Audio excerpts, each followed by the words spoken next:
They said my name on the news this morning.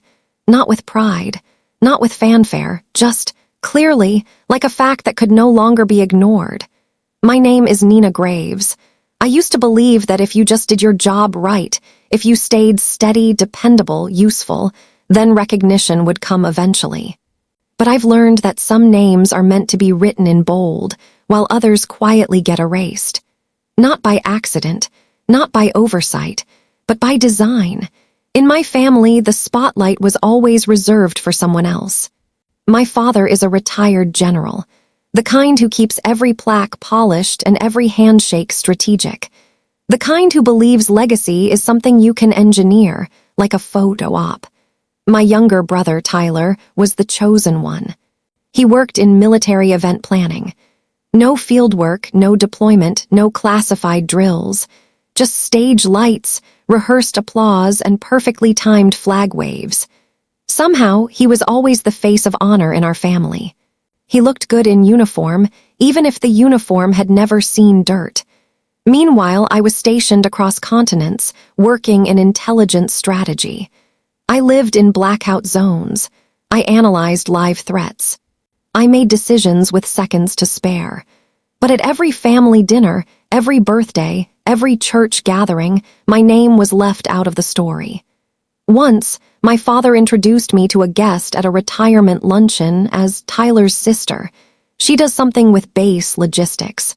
At that time, I had just come back from a 3-month Arctic rotation, where I'd rerouted 2 convoys in a storm and manually re-established encrypted comms during a full systems blackout. But apparently that wasn't worth mentioning. I never corrected him. I never asked for more, because I had seen what happened to people who tried. They were labeled disruptive, ungrateful, difficult, so I stayed quiet. Until one night I couldn't anymore. It was a Thursday. A high-level alert came in from Watchpoint Bravo, a frozen outpost near the Canadian border. The power grid had been hit. Communications were down. 40 personnel were stranded in sub-zero temperatures with no visibility and no extraction plan. I was the only officer on site in D.C. who had served there. I knew those mountains like old scars. I pulled out archived maps from my personal database, traced a fallback route no one else would have remembered. A trail left over from a Cold War supply run, hidden behind snowdrifts and forgotten by GPS. I walked the team through every coordinate manually, one by one. They made it out alive.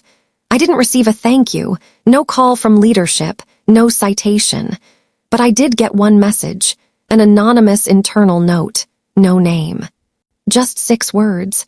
Thank you, you saved my brother. And then a second line. You don't need to know who I am, but I know who you are.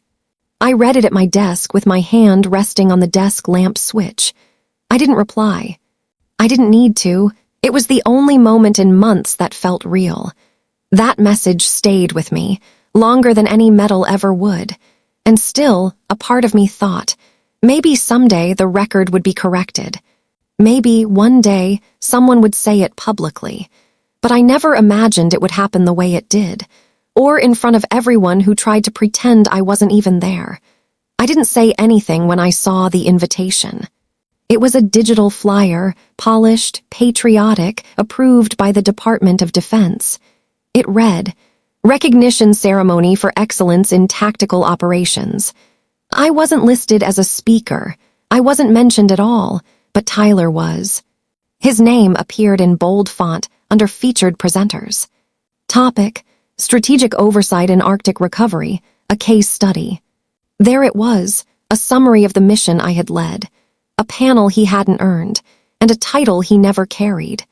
At first, I thought it was a mistake, a simple misfiled name, but then I saw the fine print representing the communications division.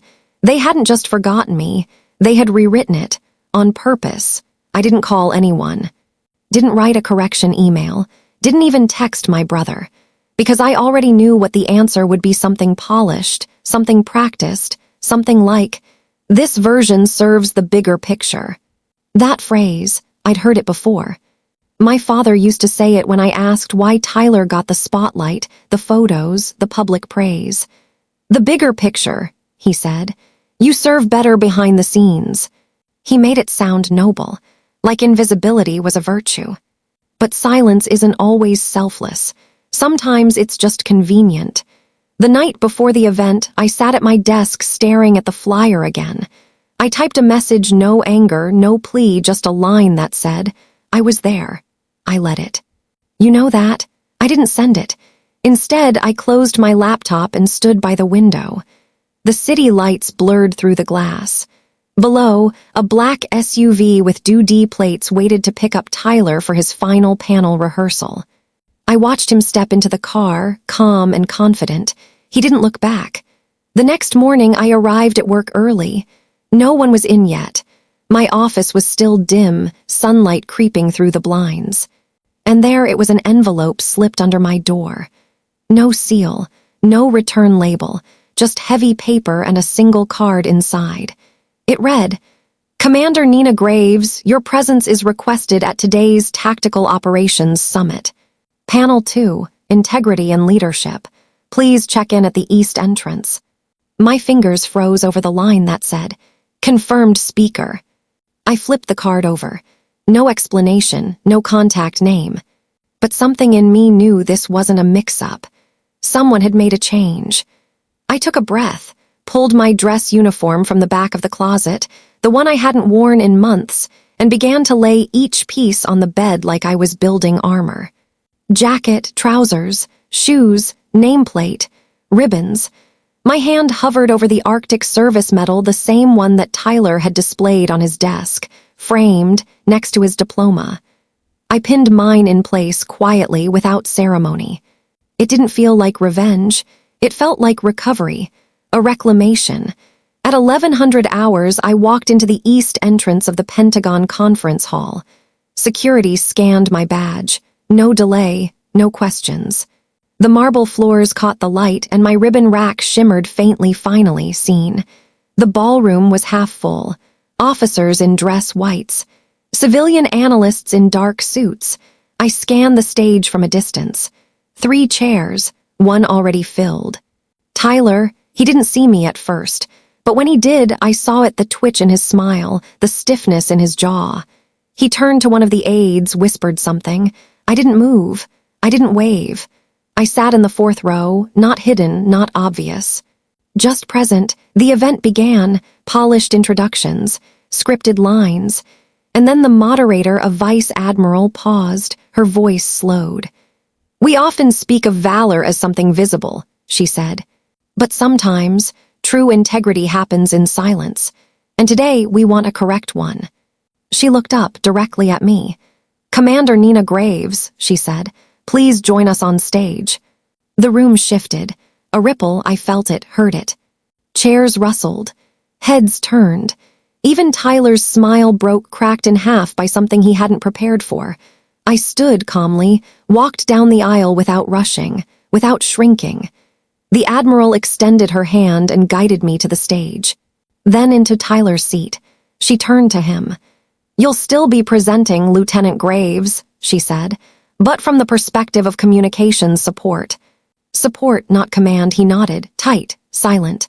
His hands folded over the cue cards. I knew he hadn't written himself. And just like that, the spotlight shifted. Not because I asked, not because I demanded, but because someone somewhere finally chose not to keep the silence. After the panel, I didn't linger. There was no press waiting for me, no handshakes from VIPs, no family waiting with proud eyes, just a slow exhale as the applause faded and the crowd moved on. But some stayed behind. A colonel from Cyber Command stopped me near the exit. He didn't say much, just held out his hand and said, "We had our doubts. Glad it's clear now." A civilian from the Pacific desk passed me a folded sticky note. On it, in faint ink, were the words, "Correction doesn't have to be loud to be right." Even the vice admiral found me near the coffee station. She didn't apologize. She just said, "We should have known sooner," and that was enough. Across the room, by the tall windows, my father stood motionless, arms crossed, eyes fixed on every conversation I had. He didn't approach me. He didn't say my name. But I saw something in his posture, a tension he couldn't mask.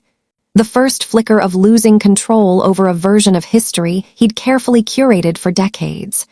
Tyler, on the other hand, left early. Didn't say goodbye. Didn't wait for closing remarks. He just disappeared quietly, like a man slipping out the back door of a story that no longer belonged to him.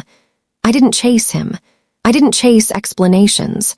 For once, I didn't need the why, because I finally had something better. That night, back at my apartment, I checked my phone. There was one missed call from a number I hadn't saved in years. I didn't need to check who it was. The voicemail came just before midnight. "Hey, Nina. I don't know what you think today was, but it wasn't necessary. You embarrassed the family. You embarrassed your brother. You've made things harder for everyone." I played it twice, not because I didn't understand, but because I wanted to be sure. Even now, even after the truth stood on a stage under a chandelier with rank and ribbon, he still thought the problem was me. Not the silence, not the lie, just the discomfort of having it exposed. He didn't mention the mission. He didn't say my name. He didn't ask how I was.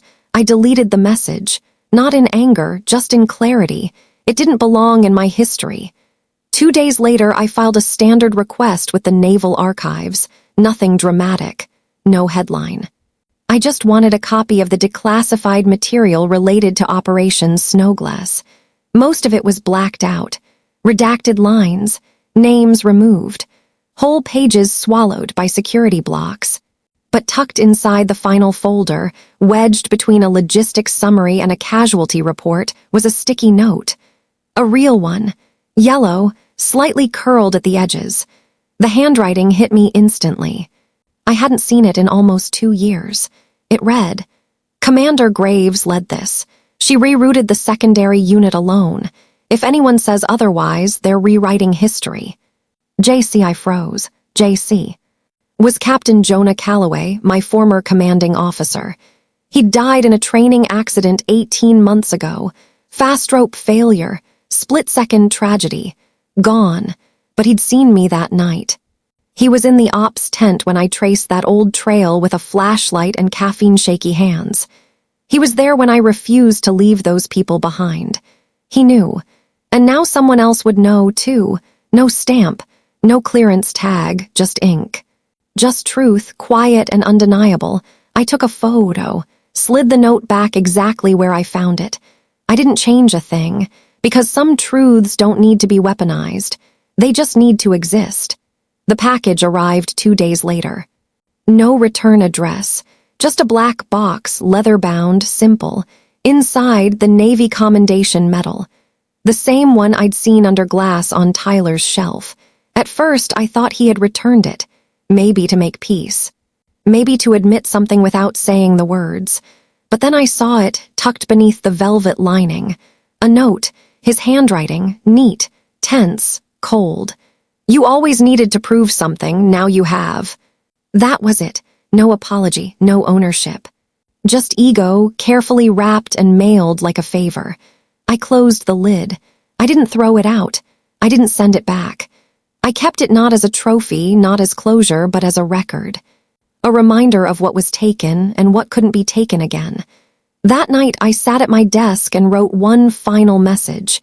No emotion, no accusation, just truth. You didn't protect Tyler. You protected a lie, and I survived it. I don't need the medal, but I won't let it disappear again.